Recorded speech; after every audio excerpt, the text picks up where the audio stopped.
But moving on then, Indian real estate giant Lodha Developers is gearing up for its second attempt at an IPO. Now, the firm plans to raise over 5,000 crore rupees via its listing, which is expected later this month itself.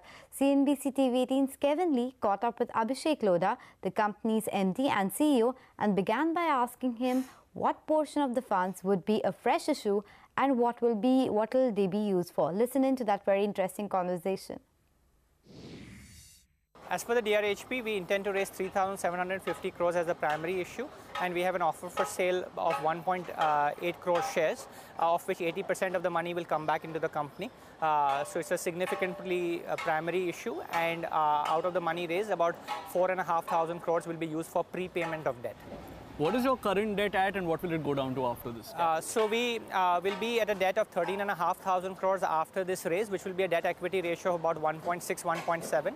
Over the next 3 years, we expect to be much more deleveraged, with our DevCo becoming virtually debt-free and all our debt being linked to our rental assets. Now, you had tried to go in for an IPO in 2009. That was shortly after the global financial crisis, so it's understood why you didn't go through with it. What has changed between now and then? Is it a much better place for real estate? Because in general, the market doesn't seem to be doing that well. There has been consolidation. Some players like yourself are doing well. Is this a big reason that you're going in for it now? See, as a company, we have grown a lot. We've become, like I said, much more organized, much more governed. We have a much bigger scale of operations. Last year, we did over 9,000 crores of revenue, over 8,500 crores of collections from customers, over 8,100 crores of net new sales. We delivered over 11,000 units, which is not only by far the largest in our country, but the largest delivery of multi-storied homes and offices anywhere in the world outside China.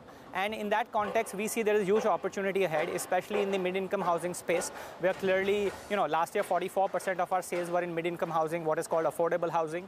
And we think that we have cracked the code of how to do that at a large scale in a quality manner at affordable prices. And we think that there is a lot of demand for that in the country. And we want to use this capital to strengthen our balance sheet and continue to grow our business, especially in the mid-income affordable housing segment, while delivering strong ROEs. You've been carrying this debt around for a while. It's been a bit of a burden. Now you're saying that you're going to reduce that to 13,500 crores.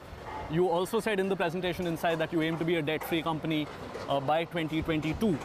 After this IPO goes down, now you've mentioned that you want to focus on the rental business apart from middle income and affordable housing. What is the plan for the rest of that debt?